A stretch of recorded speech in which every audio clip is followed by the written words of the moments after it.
इंदौर का शादीशुदा जोड़ा अपने हनीमून पर मेघालय जाता है। लेकिन वहां से जैसे ही शिलांग पहुंचते हैं, कुछ ही दिनों बाद दोनों गायब हो जाते हैं। इधर पुलिस जांच पड़ताल करने में जुट जाती है, परिवार वाले तलाश करने में जुट जाते हैं। तभी 11 दिन बाद पति के मौत की खबर आती है, लाश बरामद होती है। लेकिन पत्नी का कुछ पता नहीं था। पत्नी की जांच पुलिस कर रही थी, इधर उसके घर वाले भी जांच पड़ताल में लगे हुए थे। तभी पता चलता है कि वो बांग्लादेश में है। अब लोग डर जाते हैं कि अब जो लड़की गायब हुई थी उसके भाई को डर था, लोगों को डर था। सभी लोग सोच रहे थे कि अगर वो बांग्लादेश चली जाएगी तो बांग्लादेश वाले उसके साथ पता नहीं क्या व्यवहार करेंगे। अब पिता सीबीआई की जांच की मांग करता है। जांच आगे बढ़ती है, पुलिस वाले जांच पड़ताल कर रहे थे। पुलिस वालों पर भी तरह तरह के आरोप लगाए जा रहे थे। आखिर उस मासूम सी दुल्हन के साथ क्या हुआ होगा, उस लड़की के साथ क्या हुआ होगा। पति की तलाश बरामद हो गई है। अब कुछ दिन बाद यानी कि करीबन 23 मई को वह गायब होते हैं और 10 जून को रात में वह उत्तर प्रदेश के गाजीपुर के नंदगंज स्थित एक चाय वाले ढाबे पर लड़की सोनम बरामद होती है। और फिर जो कुछ वह बताती है उसे सुनकर लोगों के रोंगटे खड़े हो जाते हैं। तो नमस्कार, प्रणाम, मैं आपका अपना विशु राय हाजिर हूँ जुर्म की दुनिया की एक बड़ी खौफनाक कहानी के साथ। साथियों, कहते हैं पति और पत्नी का रिश्ता बड़ा ही पवित्र होता है। दुनिया में सबसे विश्वसनीय रिश्ता अगर होता है तो पति और पत्नी का होता है, क्योंकि जिंदगी भर का जो सफर अगर कोई साथ निभाता है तो पति पत्नी ही होते हैं, जो मिलकर एक दूसरे का साथ पूरी जिंदगी निभाते हैं और बुढ़ापे का सहारा भी बनते हैं। इसलिए कहते हैं कि पति पत्नी का रिश्ता बड़ा ही अनमोल होता है। लेकिन साथियों, मैं बात कर रहा हूँ मध्य प्रदेश के इंदौर की। मध्य प्रदेश के इंदौर में एक पिता प्लाईवुड की दुकान चलाता था। अब इधर दुकान में कई कर्मचारी काम करते थे। उनकी एक लड़की भी थी, सोनम। अब सोनम बड़ी हो चुकी थी, सोनम की शादी करनी थी। तभी सोनम की शादी एक बहुत ही अच्छे राजशाही परिवार के घर एक लड़का जिसका नाम राजा रघुवंशी रहता है। वाकई में राजा रघुवंशी की तरह दिखता भी था। हट्टा कट्टा लड़का। राजा रघुवंशी के साथ शादी तय होती है। लड़की से पूछा भी जाता है कि सोनम, तुम्हें लड़का पसंद है? लड़की कहती है हाँ, मुझे लड़का पसंद है। लड़के से पूछा जाता है कि तुम्हें लड़की पसंद है? राजा रघुवंशी भी कहता है मुझे बहुत पसंद है। इधर दोनों की सगाई होती है धूमधाम से और फिर शादी भी हो जाती है। दोनों की शादी जब हो जाती है तो तकरीबन शादी के 6 दिन बाद पत्नी प्लान बनाती है। सोनम अपने पति राजा रघुवंशी से कहती है कि चलिए हम लोग हनीमून पर चलते हैं और ऐसी जगह चलते हैं जहाँ कोई आता जाता ना हो। दोनों जी भर कर एक दूसरे से प्यार करेंगे और हनीमून ट्रिप को काफ़ी सुनहरा बनाएंगे। इधर राजा तैयार हो जाता है, लेकिन एक पंडित जिसने राजा की शादी कराई थी उसने कहा कि कम से कम 1.5 महीने तुम लोग घर पे रहो, ग्रह नक्षत्र सही नहीं है, इसके बाद चले जाना। लेकिन पत्नी जिद पर रहती है। उसे तो अपने पति के साथ सुहानी घाटियों में जाना था, सुनसान घाटियों में घूमने के लिए जाना था। वो पंडित की बात नहीं मानती है और फिर दोनों मिलकर टिकट कराते हैं और मेघालय चले जाते हैं। मेघालय पहुंचते हैं तो वहाँ कुछ टूरिस्ट मिलते हैं जो दोनों को सलाह देते हैं कि एक काम करो कि यहाँ से तुम लोग शिलांग चले जाओ। शिलांग में बड़ी अच्छी घाटियाँ हैं, घूमने वाले झरने, काफ़ी अच्छे जंगल, सब कुछ देखने को मिलेगा। नए जोड़े अक्सर वहाँ जाते हैं। अब पत्नी सोनम राजा से जिद करती है और राजा उसे लेकर, अपनी पत्नी सोनम को लेकर, नई नई पत्नी थी, नई नई बीवी की बात वो कैसे टाल सकता था, लेकर चला जाता है शिलांग। शिलांग पहुँचते हैं 21 मई को। 21 मई को शिलांग पहुँचते हैं और फिर वहाँ पर एक होटल में ठहरते हैं। होटल में अगले दिन जब सुबह होती है निकलते हैं तो फिर लोकल गाइड को पकड़ते हैं। कई गाइड वालों से बातचीत होती है लेकिन उनको भाषा समझ में नहीं आ रही थी। कुछ गाइड ऐसे थे जिनको हिंदी समझ में नहीं आती थी। फिर वह एक और गाइड को करते हैं। अब उसे लेकर घूमने के लिए निकलते हैं।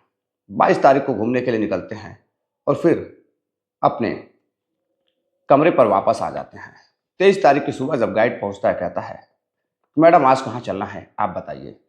तभी सोनम उसे मना कर देती है, कहती है मुझे जहाँ भी जाना होगा हम लोग चले जाएंगे, तुम्हें जाने की ज़रूरत नहीं है, तुम्हारा काम समाप्त हुआ। अब वहाँ से गाइड वाला चला जाता है।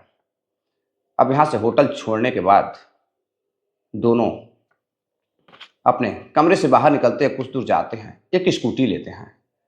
स्कूटी लेने के बाद उसमें एक घर के बगल में स्कूटी खड़ी रहती है। वहाँ पर दिखाई देता है कि सोनम अपने रेनकोट निकालती है और उस स्कूटी में रखती है और फिर अपने पति के साथ आगे चली जाती है। वहाँ 2-3 लोग मिलते हैं, उन लोगों से भी बातचीत करती है।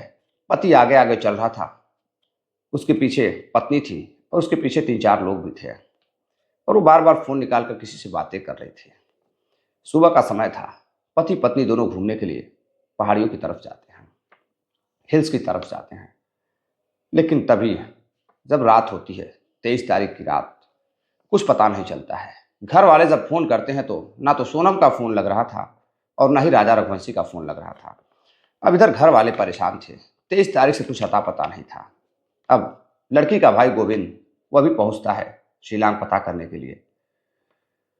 अब इधर मेघालय पुलिस के पास पहुंचता है और वहां जाकर गुमशुदगी की रिपोर्ट दर्ज कराता है।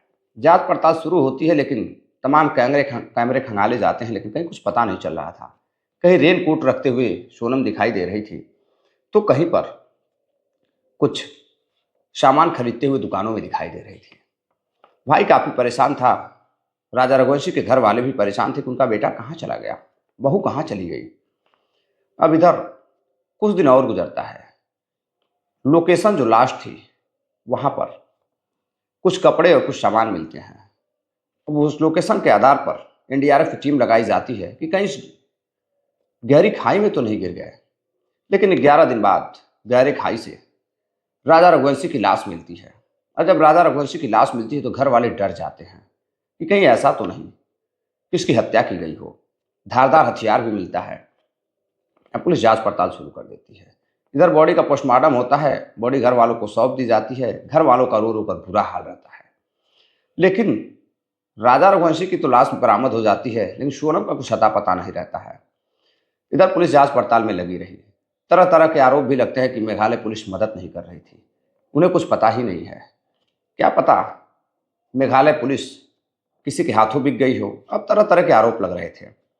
इधर तभी एक गाइड बताता है कि यहाँ पर कुछ लोकल जनजातीय लोग भी रहते हैं जो नए कपल्स को उठा ले जाते हैं। गांव के लोग काफ़ी खतरनाक है, लेकिन गांव वालों से पुलिस पूछताछ करती है तो वहाँ कुछ पता नहीं चलता है। घर वाले काफ़ी परेशान थे, उन्हें अपने बहू की चिंता हो रही थी। बेटे की तलाश बरामद हो चुकी है, लेकिन कहीं ऐसा तो नहीं कि बेटी के साथ भी कुछ गलत हो रहा है। अब पूरे देश में, इंदौर में ही नहीं, यूपी में ही नहीं, पूरे भारत में यह जो खबर होती है सोनम और राजा रघुवंशी के कत्ल की, अब जोर पकड़ लेती है। हर न्यूज़ चैनल पर, हर वीडियो सोशल मीडिया पर उन्हीं की चर्चाएं चलने लगती हैं। अब इधर तभी पता चलता है कि उसकी लोकेशन बांग्लादेश में मिली है, क्योंकि बॉर्डर सटा हुआ है। अब लोगों को लगता है कि कुछ बांग्लादेशी वहाँ से आए होंगे और फिर राजा रघुवंशी का कत्ल किया होगा, क्योंकि उनके पास काफ़ी सारे पैसे थे, गहने थे, सबको लूटा होगा और फिर उनकी पत्नी को उठा करके बांग्लादेश लेकर चले गए होंगे। अब सभी लोग परेशान थे। इधर घर वाले सोचकर यह परेशान थे कि राजा रघुवंशी की पत्नी सोनम के साथ न जाने क्या सलूक कर रहे होंगे ये बांग्लादेशी। आखिर वो गई तो गई कहाँ। लेकिन पुलिस को शक था, 3 से 4 संदिग्ध जो दिखाई दे रहे थे। अब धीरे धीरे पुलिस उन्हें भी गिरफ्तार करती है, उनसे भी पूछताछ करना शुरू करती है, लेकिन कहीं कुछ पता नहीं चल रहा था।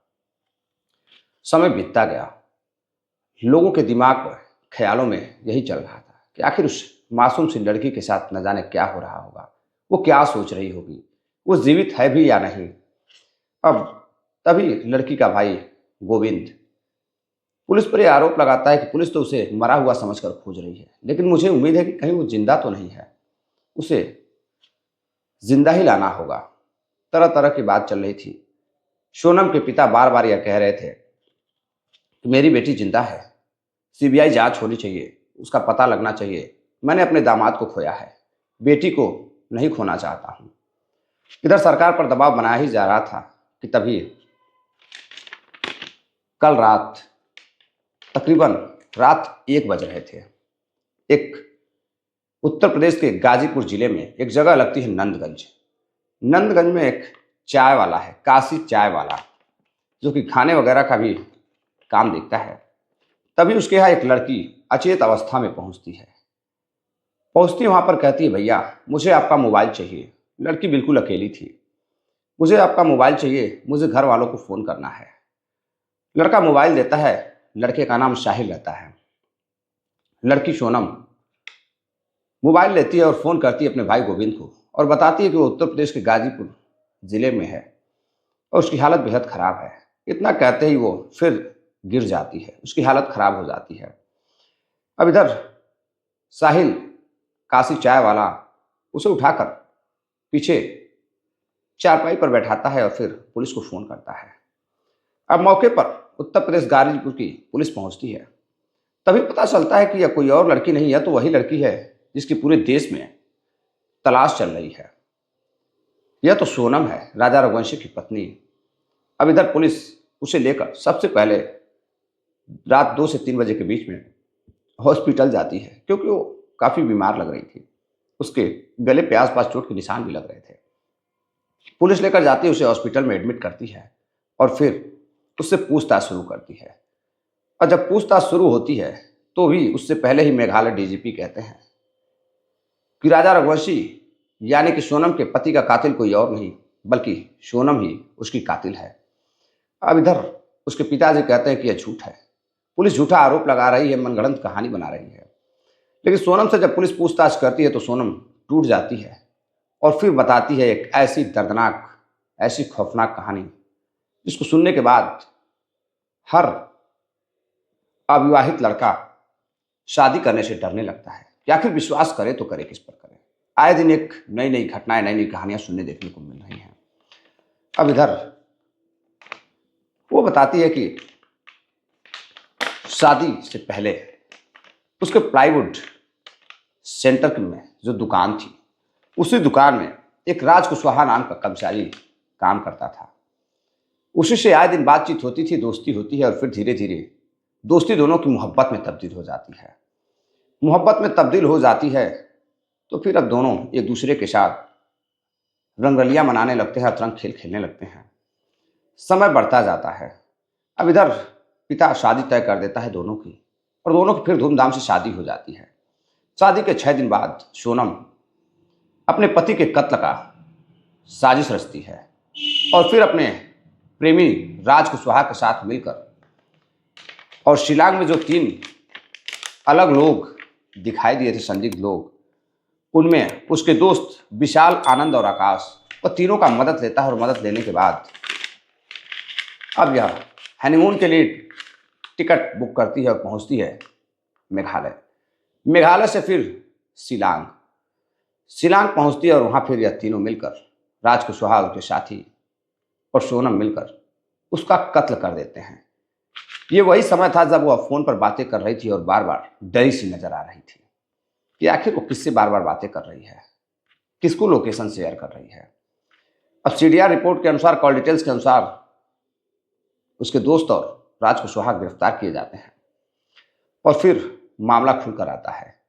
और जब इंतजार लोग कर रहे थे कि आखिर सोनम जब मिलेगी तभी कुछ पता हो चलेगा, और यूपी के गाजीपुर से सोनम को गिरफ्तार किया जाता है और फिर सारी कहानी सामने आ जाती है। फिलहाल अभी भी इस केस में जांच जारी है कि आखिर सोनम गाजीपुर तक पहुंची कैसे, जो मेघालय शिलांग से लापता होती है। क्या किसी ने उसकी यहाँ आने में मदद की या फिर सोनम खुद चलकर आई है। इतनी रात को, रात के 1 बजे काशी चाय वाले के पास एक अकेली लड़की जो काफ़ी अचेत अवस्था में है, वो पहुंची कैसे। ना उसके पास पैसे थे, ना गहने थे, सब कुछ तो लूट चुका था। अब और भी पोल खुलने बाकी हैं। तो साथियों, ये थी पूरी कहानी। शादी विवाह करें तो बड़ा सोच समझ कर करें और जांच पड़ताल कर लें कि कहीं आपकी होने वाली वाइफ सोनम तो नहीं है या सोनम जैसी तो नहीं है। तो साथियों मिलते हैं एक और नई कहानी के साथ, तब तक के लिए नमस्कार, जय हिंद।